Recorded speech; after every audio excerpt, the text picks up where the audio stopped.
All right, here we go. Team Killer Voice, tell me about his crimes. Come on. Uh-oh. 10AC. 10AC, volunteer. But this is Ohio. City of Akron. So we in Ohio. We in Ohio. She okay? Do you see where she's hit at? No, it's on the side of her head. They're saying she's pregnant too. Take a deep breath. Oh my God. This woman was just informed that her daughter, Tiara Harris, was shot in a gang-related incident and is in critical condition. No. They just were shooting, and the blood just started dripping from her head, like shooting them under the ambulance. Like I can't even talk right now, bro. Her boyfriend rushed her to the hospital, but sadly, it was already too late. Aww. And the worst part, Tiara had nothing to do with the shootout. She was an innocent bystander. A simple mix-up left an innocent, pregnant mother of 2 dead, her children now motherless, and her family absolutely heartbroken. Oh, they already The police had now face a grueling investigation. However, with everyone involved supposedly being gang members, catching the killers would prove to be much harder than anything they'd done before. Damn. We've been in touch with Yolanda, the mother featured in this video, and are proud to share that half of the video's profits will be donated to the Akron-based charity First Glance Student Center. W. At 7:29 p.m. on April 14th, Akron Police Department would receive multiple calls reporting dozens of gunshots being fired out of 1492 Rockaway Street. Witnesses would describe what seemed like a gang-related shooting with multiple cars speeding away from the scene, one being a silver 4-door Chevy. Police managed to quickly track down the Chevy, following it as the driver sped across back roads in Akron. However, the Chevy wasn't actually running from the cops. It instead would pull over somewhere that concerned the cops even more: the hospital. There's someone in the car still. Yep. Hey, hold up. 5807. 5807. Go ahead and shut the car off. Shut the car off. Shut the car off here. Go ahead and put your hands on top of your head, all right? Nope. Hands on top of your head. Step up. Step up. Well, do we have someone checking High Street? All right, man. Here, step back here to the back of the car. Go ahead and put your hands behind your back. With the incident being reported as a gang-related shootout, police would assume the man driving the Chevy to be a gang member, meaning he would be very unlikely to talk to them. So instead, they decide to stop him in the back of a patrol car for later interrogation. As this was going on, dozens of additional 911 calls would ring in, witnesses would arrive at the Akron Police Department to give their testimonies, and more cars would arrive at the hospital. Most importantly, though, 4 miles away, a young woman would be placed in an ambulance under critical condition, with a bullet wound to her head. Oh my gosh. Turns out all of this would be connected to a large group of reckless shooters. It's at this point that we need to step in. This is one of the most complex and mysterious cases we've ever covered, so we need to break down some details first in order for you to fully understand the case itself and how well the police handled every single step of solving it. At 7:22 p.m., a car arrived at 1492 Rockaway Street carrying a number of people who started hanging out with some friends on the side of the road. This group included Javier Small, Lanier Worthy, and Jonte Smith. Everything seemed fine until 7:29 p.m., a black vehicle reversed into the street carrying Tiara Harris and her boyfriend George. Her boyfriend recognized some of the people on the sidewalk and wanted to back up and say hi to them. At that very moment, on the other end of the street, 3 men emerged from an unrelated vehicle What the and fuck? started firing bullets. Oh my gosh, man. These men were Zaire Saunders, 17-year-old Antonio Whitaker, and Darion Rackley, all affiliated with the gang BBM, a notoriously violent gang active in Akron at the time. There was also the driver of the car, Jeremiah Williams. Their shots scattered the group on the sidewalk, with everyone running for cover. In the panic, Jonte and Javier drew their guns and began to shoot back. Bullets went back and forth, and everyone went into a panic as they realized their lives were at risk and a bullet could strike them at any moment. Seconds later, the dust settled, and the BBM members Zaire, Antonil, and Darion fled the scene. However, a grueling silence would ring throughout the street as Tiara's boyfriend, George, realized Tiara was the sole victim of the shooting. With BBM splitting up and running in different directions, George flooring it to the hospital, and everyone on the sidewalk either heading inside or preparing to head to the hospital too, cops would begin the grueling task of figuring out what just happened, and who, ultimately, was the one that fired the killing shot. Now that you understand exactly what happened, we can join the police as they try to figure out what just went down and how to solve the developing mystery. Remember that all the cops have received at this point is a phone call alerting them to the shooting and a description of the silver Chevy they've just pulled a gang member from. There's another victim that's at we don't know where that victim's going to go. There's a possibility that victim may be deceased. Yeah, they got shot. Okay. Someone's got to go check, probably. Two of the officers ran over to the front of the hospital and discovered Javier Small and his girlfriend in complete distress.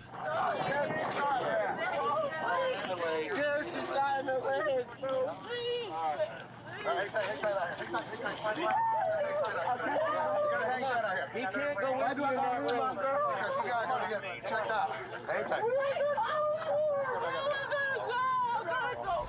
As it turns out, another girl was also hit in the shooting, that being this man's girlfriend. Wow. Luckily, she was only shot in the leg, but he was still extremely distraught and horrified about the whole incident. Bro, I'm on house arrest. I gotta go. I gotta go to the hospital. Oh my God. What's up, body bag? Yeah. We sponsored by Valorant. Every 5 subs, they get them an extra sub.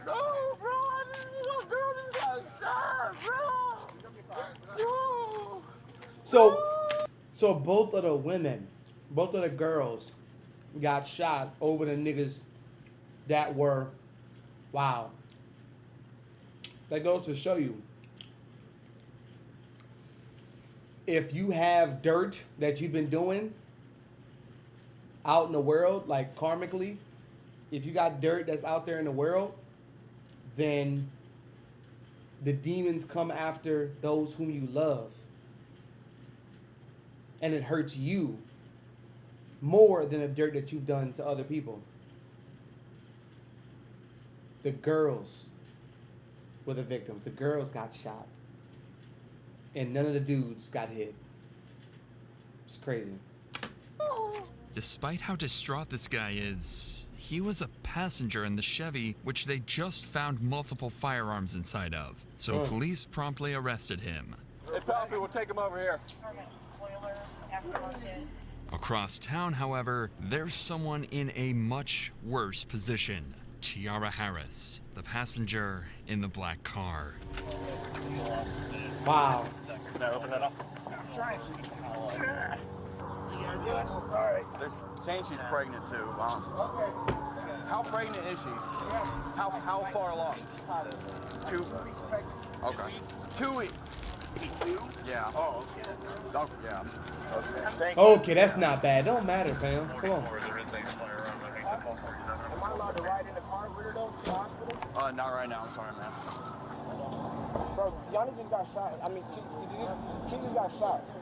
Bro, just in the car, just driving down the street, in Kenworth, driving from over there, and they just was shooting.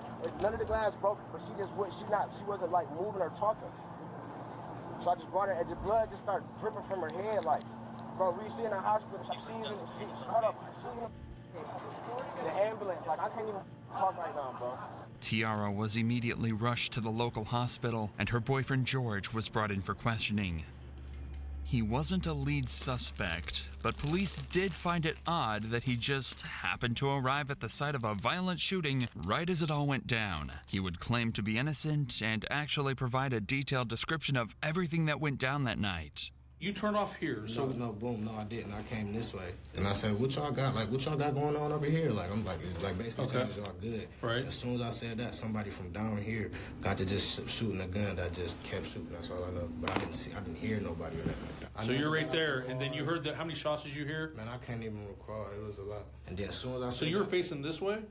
no, You literally backed all the way on. Say I'm coming down Fairview in this Rockaway. Like, this would be Rockaway. Okay. Down, I backed up. Oh, so you back, so the back of your car was facing that way. And I'm like, is y'all? I'm like, what y'all got going on? Like, I look out just like that. Like out the window? Like, as soon as I even, like, it should have been me. Like, you feel me? Because I'm the one that looked straight out the window. Like, are y'all all right? Y'all good type stuff. The cops asked him why he was even there in the first place, to which he just said he knew a couple of people on the street and that he had absolutely no involvement in the shooting. He's claiming that when he peeked out the window, his friends mistook him for the shooter and began to fire bullet after bullet directly at his vehicle. According to him, it wasn't an accident, but a misunderstanding, making the whole situation even more tragic. With George's statement, they were a little clearer on the whole situation. But they'd made no progress into actually solving the case or tracking down the real perpetrators. That was until they returned to the scene and spoke to a number of witnesses who had watched the entire event take place. Damn. It was two African Americans. Where were they running? Young kids. They come from back there across this backyard next door and out the driveway. They hopped the All fence. black. He had a face mask on and had a 9mm. And then the other one had a semi-automatic God rifle. damn. They were almost to the corner of the house running this way, and they both jumped the fence. Like when the kid in the hoodie jumped the maroon hoodie jumped the fence, he dropped the semi-automatic rifle at the driveway. I was just out back cutting some stuff, and all I heard was just a barrage of bullets, fully auto. It wasn't 3-round burst, 4-round. It was fully auto. Coming off fast. Oh yeah, hot and loud and fast. And then I saw two guys. When I was out back, I could see through the backyards, through the fence. I saw a silhouette of two guys running up towards that street, returning single shots as they were running away. Okay. There's casings up here. Yeah. I got more. Okay. How many did you hear, you think? I heard it was like 30. Like where all these cones are at, probably that amount? 30 or 40. But this happened over there all the time. Where's over there? Right there, the house right there. I heard a lot of gunfire, but when I first heard it, I thought it was a backfire because I saw this car sitting over here where all the cones are. He had his Golly. lights on. Mm-hmm. So I thought he was working on a car and it backfired real bad. Then I saw them loading people into cars to take them to the hospital, and I knew it wasn't, because this has happened so many times before. I don't know what we're supposed to do. Right. We can't go outside, nothing. Even with all this new information, though, the cops are only slightly closer to figuring out what happened. They were now at least able to confirm that one group of shooters rolled up and started the exchange before another responded, causing a huge exchange of bullets throughout the neighborhood. But they still had two major questions. Who were the shooters, and how was Tiara involved? Well, the cops had just spotted another witness that might be able to answer their questions. A woman who was actually on the street the moment the bullets started flying. So you don't live here? I'm not even from here. Oh, I was visiting. Wow. So who owns the house? Anitra Johnson. She is? Okay. She was out to eat when I called her. Okay. Everyone's okay though, right? The kids? The kids, yes. Yeah, The kids okay. are okay. I got them in the back watching TV. Okay. There was another girl outside. I think she got shot in her thigh or the leg. I think they took her probably to the hospital. Okay. She definitely got hit. Okay. So what did you see? I'm sitting outside. To be honest, we all family. So we're all outside prayer wrestling, like act like we hitting each other and stuff. Next thing I know, just heard these gunshots. I'm like, all right, we got a BB gun. Come through shooting. Yeah. A BB gun? Where's she from? Hand. So I'm running up, I didn't even know where the gunshots came from. I'm running up, trying to grab the kids. They came through twice. Okay. Did the house get hit at all? I mean, I don't even fuck. Is that a bullet hole right here? I don't know. I was really just trying to grab the kids. And you said, so what? They got out of a car? They didn't even get out of the car. Or they just started. They were hanging out. They was shooting? hanging out shooting. Okay. Did you see how many by chance? Three of them. Now it's starting to sound a lot more like a drive-by shooting, notoriously one of the hardest types of crimes to solve, especially if the vehicle was stolen. The cops are starting to lose confidence that they'll ever find Tiara's killer, but then they decide to ask one simple question. Ma'am, do those cameras work? I believe so. Okay. She on her way home. Oh, she is? Okay, perfect. There were CCTV cameras on the property, and as soon as the homeowner got back, they'd have access to the footage. So in just a few hours, the cops were able to put together just enough footage to understand exactly what happened. She got that motherfucking ball cap on. Got that weave cap on. Remember, we already know all of this, but for the police, this was huge. Now they had a detailed timeline of the entire incident, including at what time it went down, how many people were involved, and which vehicles the suspects used. This would be very useful in the coming interrogations in terms of verifying their suspects' claims and pressuring them to confess. Police finally had a solid piece of evidence, and right as their case had started to build some substance, their biggest lead yet would step out right in front of them. Uh-oh. I have video of them carrying the girl that got shot. I can put it on an SD card. Then And that's not the same one that was at She'll send her a link and then that she was just upload it from there. Right after they took off. Not only had they seen the entire thing go down, but as soon as they heard gunshots, they started recording. They managed to get this clear footage of a man getting into the same vehicle spotted at the shooting just minutes earlier. Wow. Now all they needed to do was track down Dumbass, the unlock car the using car. a visible license plate, and they'd have their first lead suspect. But with that said, these kids were no strangers to running from the police, and the officers would begin the hunt to find these evil teens.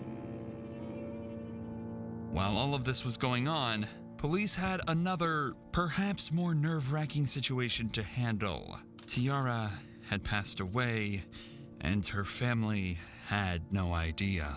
There's currently not letting too many people in the hospital.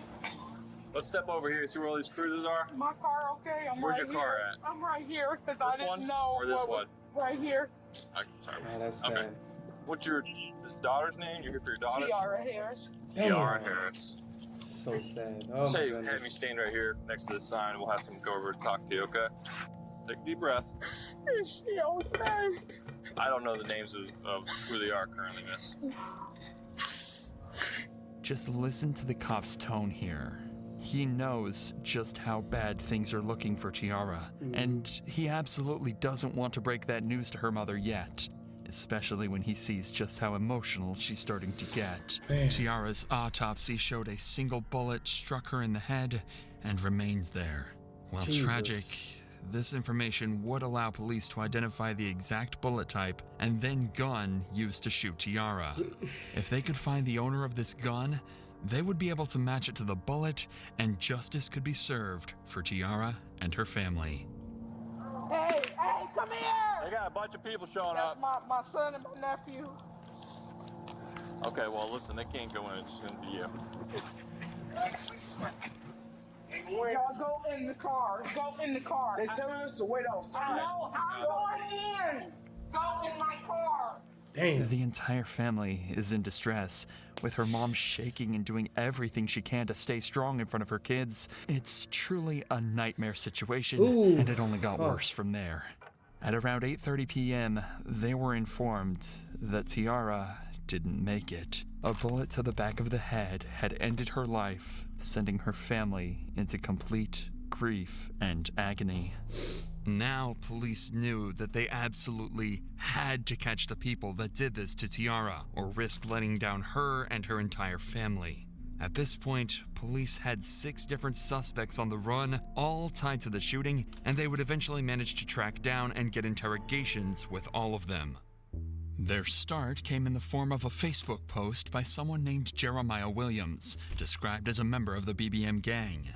Apparently, the post consisted of him bragging about being at the shooting and escaping without getting caught. By using his Facebook profile, they'd find his address and pick him up for interrogation. With Jeremiah also being a supposed gang member, he too would prove to be extremely difficult to break.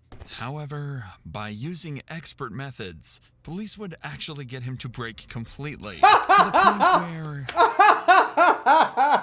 All that gang shit. Gang. Stupid ass. Fucking idiots, man. He actually started to cry. You want some tissue? Bro, this nigga probably didn't even cry to the fact that he was a part of killing somebody, or he not even crying on that aspect.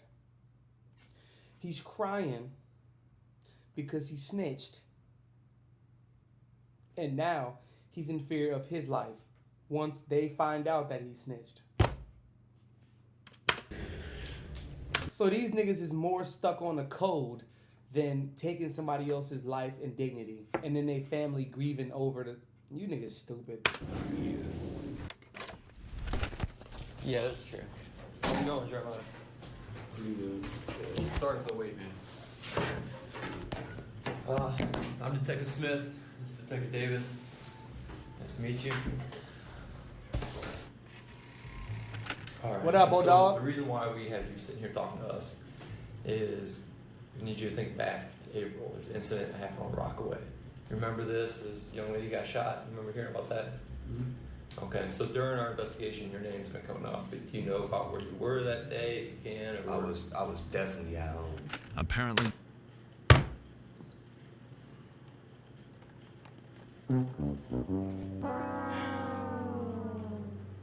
You fucking bum. I was definitely at home. I was definitely there. Jeremiah also has an alibi, and even gives multiple names over that'll attest he wasn't on Rockaway that night. You're at home. Yeah. Where was that at Amherst? Amherst. This was right before my mom moved to Louisiana. My best friend, Rob, talked to her sister. Wow, look at that. And he's so well spoken now. Look at him. He's so well spoken. Look at him. Look at that. Mom, Rob, sister. Look at all these people he mentioning. Rob, mom, sister. Mm-hmm. The girl that died, her sister, Dayani or Diane or however you say her name. My best friend Rob was like in the kind of little dating. Yeah. Boy, niggas funny, boy. Niggas funny. We got on Facebook and it was all over Facebook. Her sister had got killed and stuff. And my mom was like, ain't that the girl that came over here the other day? And we like, no, that was her little sister. Has her little sister reached out to you guys or anything? We haven't talked to her I don't talk to her at all for real, but. So you were at your house on Amherst? Yeah. Was there anyone with you that day? My mom. What's your mom's name? My mom's name is April. However, the detectives know this to be untrue. They know he was at the scene from the Facebook post he made. Dummy. They know he did it, so they want to get a confession. Or even better, some information that might help put more people in Fucking handcuffs. idiot, bro. The thing is, they're initially going to find... And this is the oldest saying in the book. Don't do the crime if you're not willing to do the time. Stupid nigga! that a lot harder than they'd hope. I have to ask, do you recognize this car? Yeah, this was the car that was in that video. That's on Facebook. So you remember it? Yeah. Have you ever been in this car? No. Do you know who drives this car or owns this car? I don't know him by like name, but I know who he is. His name like Pa or something. Pa. Woo! Woo! Woo!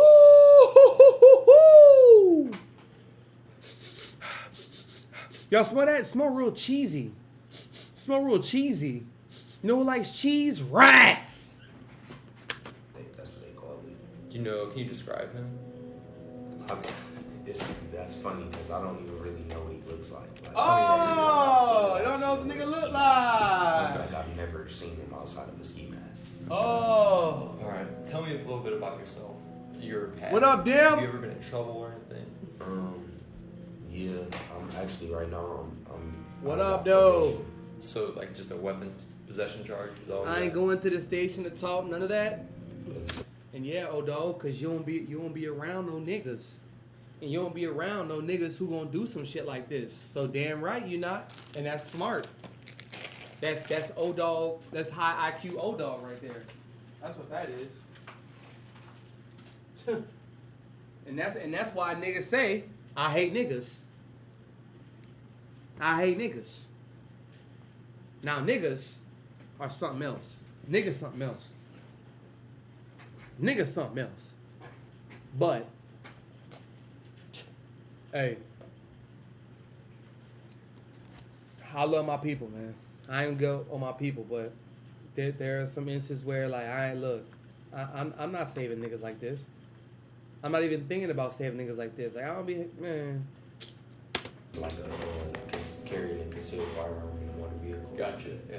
Jeremiah is making a conscious attempt to give a... No, but Jaden, this is the thing. Check it out. I'm talking to the social media incel fucking idiots who are in the house watching videos like this, but they're scared to do anything in life. I'm talking to them. Now they think that if they were to get in trouble, some way, by chance, by coincidence, consequence, whatever the shit, they think that when cops arrest them, detain them, bring them to the precinct, and talk to them and ask them questions, right?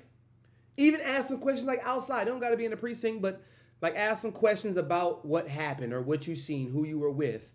They think that niggas gonna be like this the whole time. I don't know. Yeah, I don't know. Yesterday. Yeah, I don't know. I don't got a name. They think that these niggas supposed to be so hard up. That's what I'm saying. But this nigga Jeremiah, he articulate. He articulate. So he the right one to come in that bitch first. Got him. As little information Got over him. as possible while still trying... And look, this is definitely gonna be an unpopular opinion. This is definitely an unpopular opinion in 2024. But I don't give a shit about none of that. I love my life. I love my life. Fuck niggas. I love my life. So if you are around me and you know how I get down, and there was something that you did, you had, that you didn't tell us about, of course, I'm gonna look at you before, during, and after the situation and be like, hey, you know, you said that was her? Because if not, I'm saying what happened. That's all I can do. All I can do is say what I observed and say my case. You know what I mean? That's it.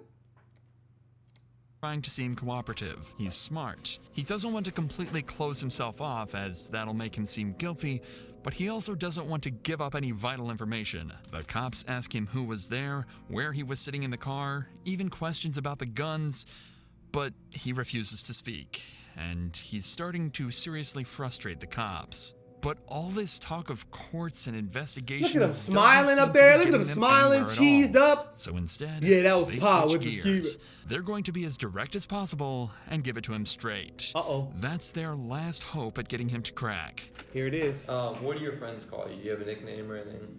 Jay. We're just getting to know you, man. Right. Obviously, you can see that you're not a bad person. Just the vibes I'm getting. Yeah, for sure. But you're in here talking to us for a reason. And it comes back down to this incident. You being honest with us is what we'll be able to work with you. We know that you were there. And we also got your DNA in this car. If I'd been in that car, I would tell you guys I've been in that car. Oh, shit. Let me guess. He had a fucking evil twin. Let me guess, guys. He had an evil twin. I don't have no reason to lie or no reason to put myself in any trouble. Your role in it is the driver, because we know you're the driver. Really what we're looking for is why. You're already being charged with the incident. You explaining your actions and what really went down is just going to help with your role in this. We know you didn't pull the trigger, but you not being honest with what went down is not going to help. Stupid. It's going to, the prosecutor and the judge and jury are going to look at someone who's not remorseful. Drove over there and they started shooting. Oh, wait. Why are you talking low now? Because, you know, there's cameras, mics, recordings. Come on. Speak up so we can hear you. So they told you to drive over to Rockaway? Yeah. Who was sitting where in the car? In the front, and Zebo sitting behind me, and then Pa sitting out the door. It worked. The cops actually got a name.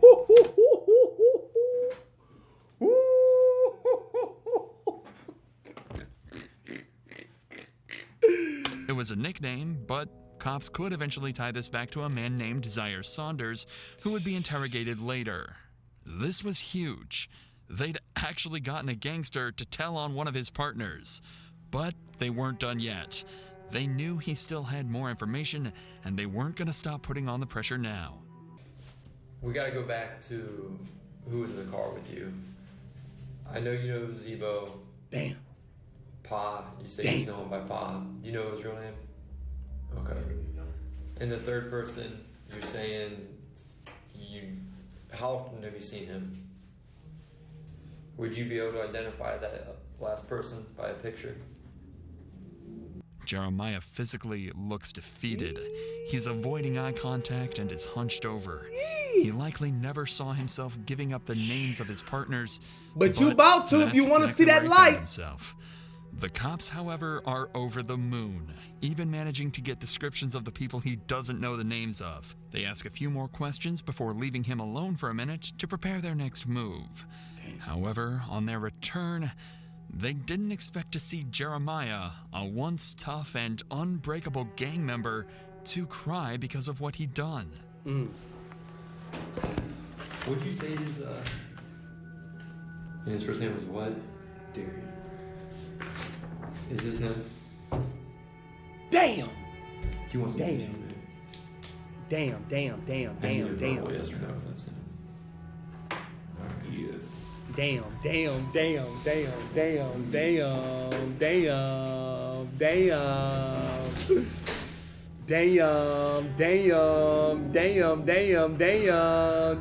this is the first time you've seen a gang member cry, you're certainly not alone.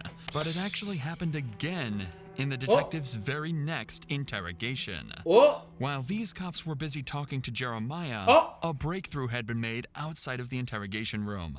Remember this footage recorded by a civilian witness earlier? Right. After 5 days of investigation, they actually managed to track the car down, enabling them to take in another suspect, Antonil Whitaker. Police would quickly realize that Antonil might be even more important than Jeremiah as a suspect. What the hell is He's his a name? supposed member of the BBM gang. He the youngest. And believed to be one of the suspects that initiated the shootout. The thing is, he's just 17 years old. Yeah, he the youngest. Since there's still some information even Jeremiah couldn't give them, they figured they might be able to scare him into giving up everything he knows. And their first idea is an unconventional but possibly extremely effective method: a call home to mom. Wow. Hello, Ma. This is really, really serious now. You need to put yourself wherever you was and get to telling with your part as much as you can, because you can't take the blame for this, and this was not you. You shouldn't be sitting there. They know it's your car. You can't get out of that. You better than this. Antonil doesn't even seem to feel like following his mother's advice. Despite the fact that they know it was his car, he's just puzzled. He's in a claiming that crossroad. Someone else was actually driving it that day. And even more unfortunately, he'd forgotten exactly who. Listen to his story and see if you believe it as much as the detectives do. So you saying you were at home? No, wait. Like the whole day? Someone took your car somehow, brought your car back, gave you the keys back. That was his car, and too? So you could take your sister home. That doesn't make sense, man. You know a jury, you know a judge. They're not. I'll be honest with you. I mean, what you're giving is not even a good statement. It's not even a good lie. That's why it'd probably be easier for you to tell the truth. You see, about an hour after the shooting, Antonil was confirmed to have used his car to pick his sister up from an event, meaning it was clear that he was still in possession of it. But that didn't faze Antonil, and despite how many questions police asked him, he refused to give up anything. How this works, you might already know this from TV, but I mean it's kind of accurate. We're going to compare your DNA to the DNA on the shell casings that we collected on scene. Is there any reason your DNA is going to be on there? Because if there is, you've got to explain that. You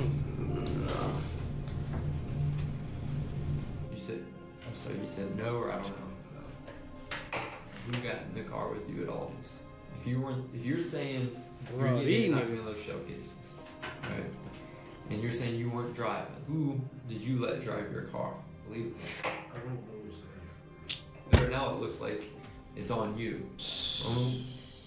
They're trying to force a confession out of him by telling him that if he'd been in physical contact with any of the evidence tied to the murder, they would find out and he would get sentenced. And they're not lying either. When you touch anything at all, you leave behind skin cells, sweat, small hairs, or even oils that can quickly be traced back to you.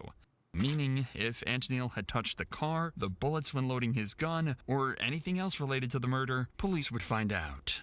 However, as of now, detectives haven't had the time to run these tests to confirm if his DNA was present, meaning they couldn't pressure him to a confession, and they'd have to wait until later. So in the meantime, they move their attention to the next suspect. Remember the man Jeremiah gave up to the cops back in his interrogation? That was Zaire Saunders. Once they had his name, they tracked him down and arrested him. And he would prove to be even more helpful than Antonil and Jeremiah combined. Did you know of or hear about that young lady who got killed? Yeah. Did you know her? No. We don't think that she was the one. What's up, G-Kid? What's up, bro? And I mean, based on what we're seeing, but unfortunately, she did get obviously hurt. Her family's hurt. Right. You know, when we did that search warrant, we got your phone. Yes. Okay. And we downloaded your phone. And your location is putting you on Rockaway that day. No shit. What happened that day, man? I shot a pistol. You shot a pistol? Yes. This seems like a breakthrough.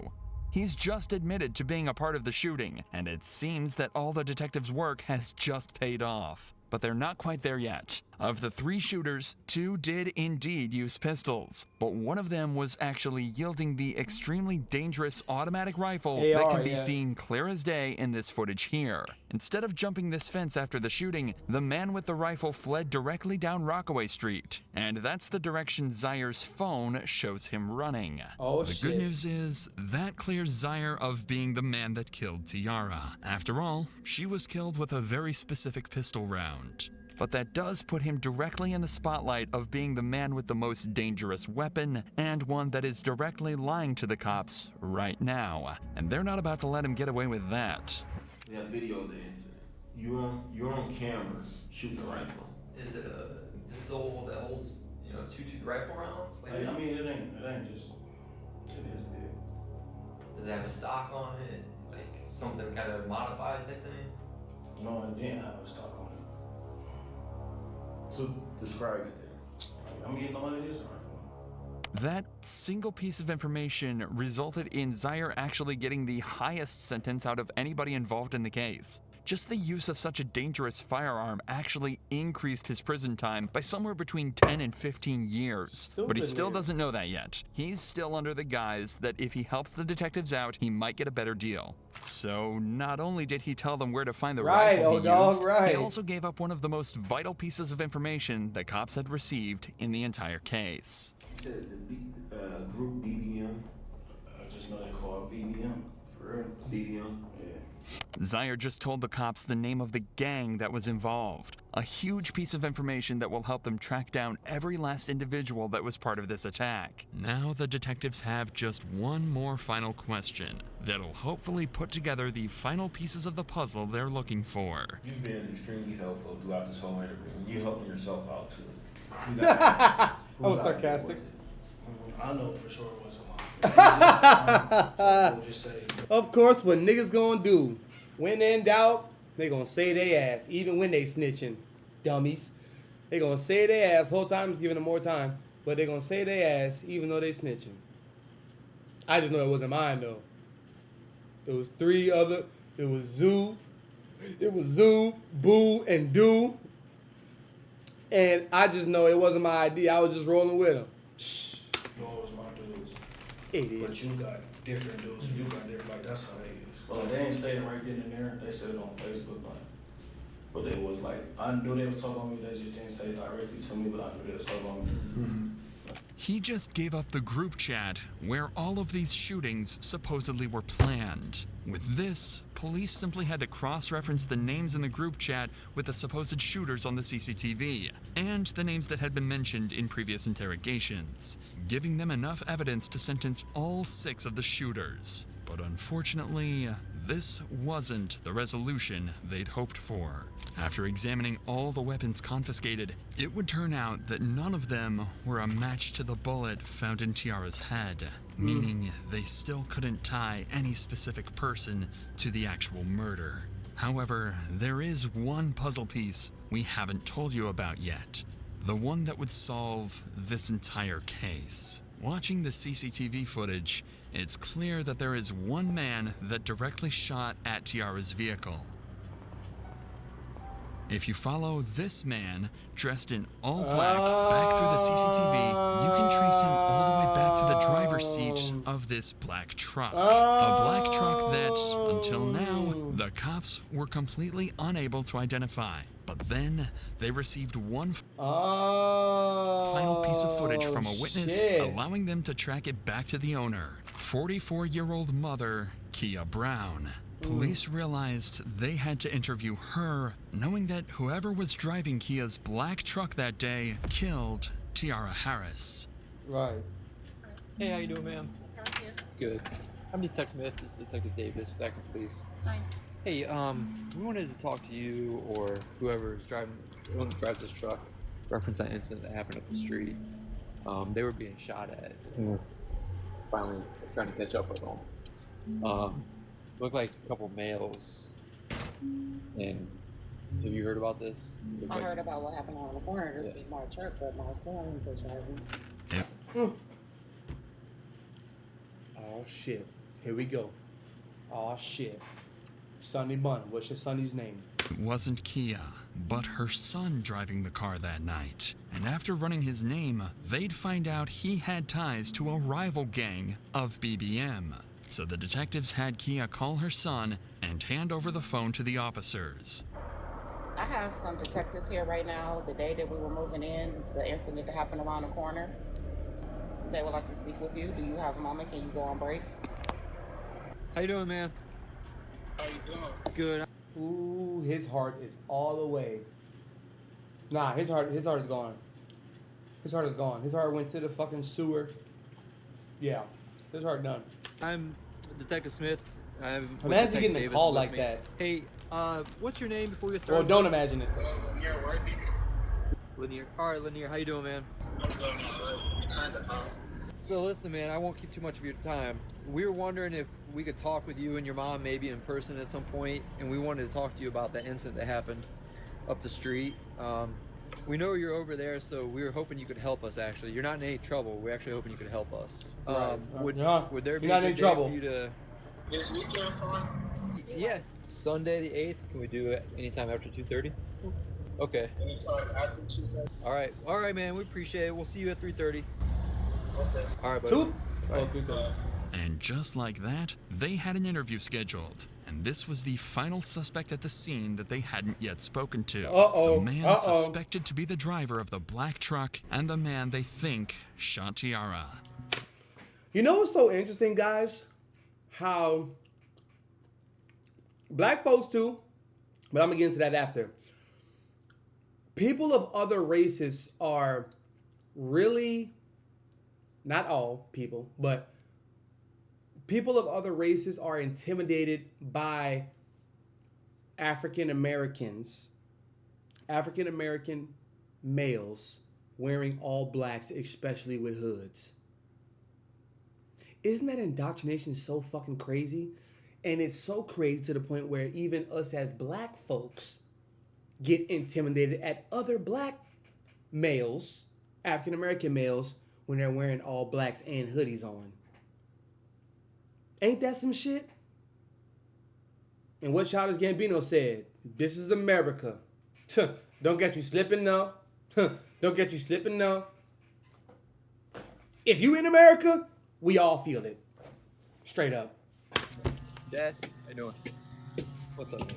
Appreciate you talking with us. So, I mean, obviously, you know why we're here. About that incident that happened up the street. So... WA trying to hide the camera, too. Perspective that happened that day. What'd you see? That type of stuff, bro. You kind of run us through that day? I was standing in the driveway on my phone. Then heard shots. I got down, ducked. Then when the shots stopped, Heard out, ran to the car. When the shots started happening, you ran and got in the driver's seat, and then Teen got in your passenger seat. Like, okay. That was it. Lanier had just told them he was driving the black truck that day. Thank you! Confirming he was the man in all black that drove the truck and hopped in the Chevy. He was the man that fired the bullets. So they decided to ask him up front. I'm about to ask you something, man. Damn, son. Oh, shit. Here you go. Here you go. All rise. All rise. Here we go. About to ask you something, man. Ask away. I'm about to ask you from your parents. I'm sorry, but I gotta ask. Uh-oh. Did you shoot that day? Okay. Even though he said no, police already had all the evidence they needed. Gotcha, the bitch. car tied to him, his ties to the rival gang, and finally the video of him shooting at Tiara's car. So they arrested him on the spot and brought him in for interrogation. Whoa! What's up, man? Here? Hey! Am I able to have a lawyer? Oh, Vert, what up, bro? What's that? Can I have a lawyer with me? You can do whatever you want, man. I'm not here to. Okay. Are you saying you want your W. Ray, man, thank you. Okay. All right. But in the end, this wouldn't matter, as when they arrested and processed him, they managed to confiscate his gun. And after analyzing the forensics of the bullet inside of Tiara and Lanier's gun, it was a match. Lanier had fired the killing shot. After 5 months of investigation, all the puzzle pieces were finally in place. In total, 7 people were charged in this incident. Zaire Saunders was charged with involuntary manslaughter and 4 counts of felonious assault and was sentenced to 35 to 40 years. Antonio Whitaker and Jeremiah Williams got 20 to 24 years on similar charges, while the 4th assailant in this group, Darion Rackley, got 34 to 40 years. It was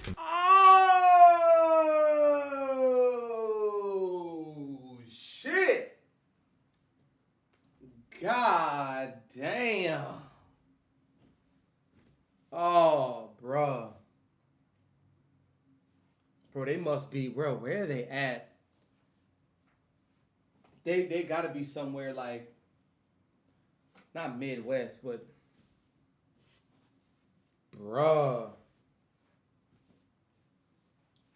Bro, if Buddy got 40 years with 4 counts of, he got involuntary manslaughter, and he got 4 counts of, what was it, firearm? What was it? Yeah, felonious assault. So just alone, that's 5 years.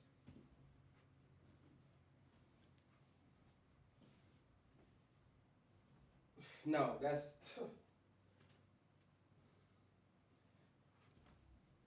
Bro, that's 10. That's like 6 to 10 years a charge. Bro, where are they at? I gotta start looking up some more. Assailant in this group, Darion Rackley, got 34 to 40 years. It was confirmed Antonil's DNA was in fact found on various bullet casings on Rockaway Street, despite his claims in the interrogation room. The next 2 to be sentenced were the ones who shot back at Zaire's group after being rolled up on. They were Javier Small and Jonte Smith, who were sentenced to 4 years and 2.5 years respectively. Lastly was Lanier Worthy, Tiara's actual killer. However, as of this video's upload, he's still awaiting sentencing. Tiara and George were not involved in any of the gangs in the shootout and were found completely innocent. At long last, Tiara and her family could finally be at peace. Half of our profits in this... That was a good video, man. God damn. Oh, bro. Sad, man. Sad, bro.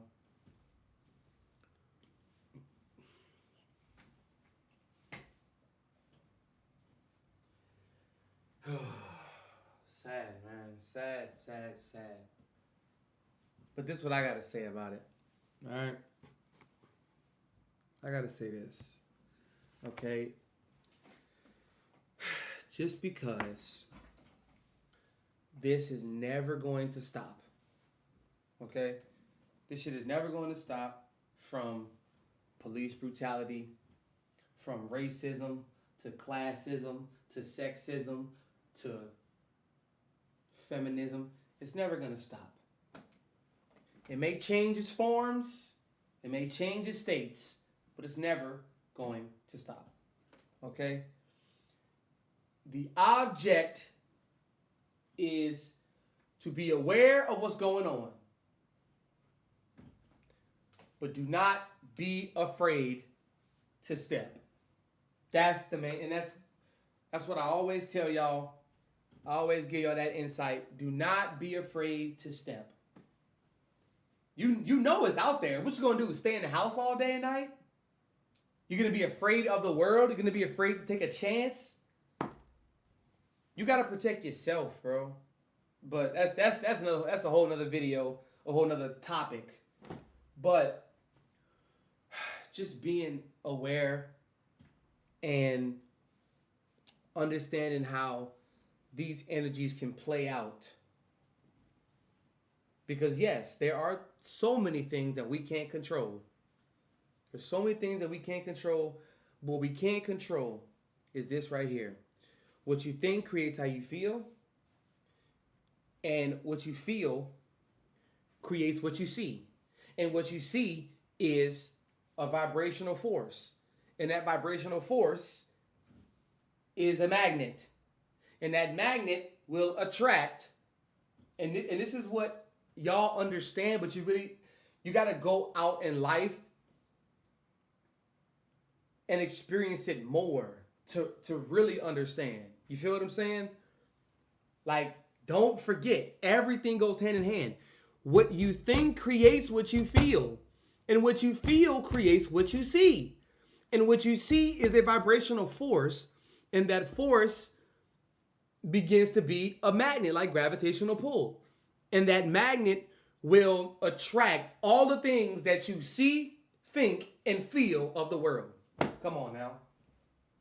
Come on now. Now that right there is what people are never going to say is quote unquote free game. They're going to say some surface level bullshit and they'll be like, oh, that's free game. That's free game for y'all. And there ain't no free game, nigga. That's the game. Once you know how to live by that code every single day when you wake up, I'm not saying nothing's going to happen that you don't subconsciously think about or calculate, but come on, man. Come on, man. W video, man. W video. Leave a like on that right there. Dr. and Sandy.